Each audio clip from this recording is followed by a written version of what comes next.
Mobile میں یا آئی paid میں یا لیپ ٹاپ میں یا کمپیوٹر میں جو قرآن مجید ابھر کے سامنے آتا ہے، اس کے بارے میں علماء اہل سنت کی دو رائے ہیں۔ بعض علماء یہ فرماتے ہیں کہ اسے چھونا بعینہ قرآن مجید ہی کو چھونا ہے، تو جب یہ قرآن مجید کو چھونا ہے تو لہذا بے وضو چھونا جائز نہیں ہے، لیکن یہ ایک طرف کے علماء کی رائے ہے۔ دوسری رائے اس بارے میں یہ ہے کہ یہ چھونا قرآن مجید کو چھونا نہیں ہے، کیونکہ قرآن مجید جو اس کے اندر اپیئر ہوتا ہے، جو ظاہر ہوتا ہے، اس سے اوپر شیشے کی کئی پرتیں ہوتی ہیں اور اس کے اوپر اسکرین کی کئی تہہ ہوتی ہیں۔ جب ہم چھوتے ہیں تو ہم اوپر والے حصے کو ٹچ کرتے ہیں، قرآن مجید جہاں پر ظاہر ہو رہا ہے اس کو ٹچ نہیں کرتے۔ اس اعتبار سے یہ چھونا قرآن مجید کو چھونا نہیں ہے،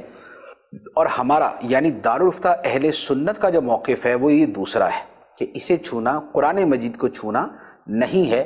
لیکن چونکہ قرآن مجید کی عظمت کا معاملہ ہے، قرآن مجید کی جو ہے وہ رفعت شان کا معاملہ ہے، تو ایسے معاملات کے اندر ادب اور تعظیم کی طرف جھکنا زیادہ مناسب ہوتا ہے، لہٰذا احتیاط اسی کے اندر ہے کہ قرآن مجید جو موبائل یا آئی پیڈ میں ظاہر ہوتا ہے اسے بے وضو نہ چھوا جائے۔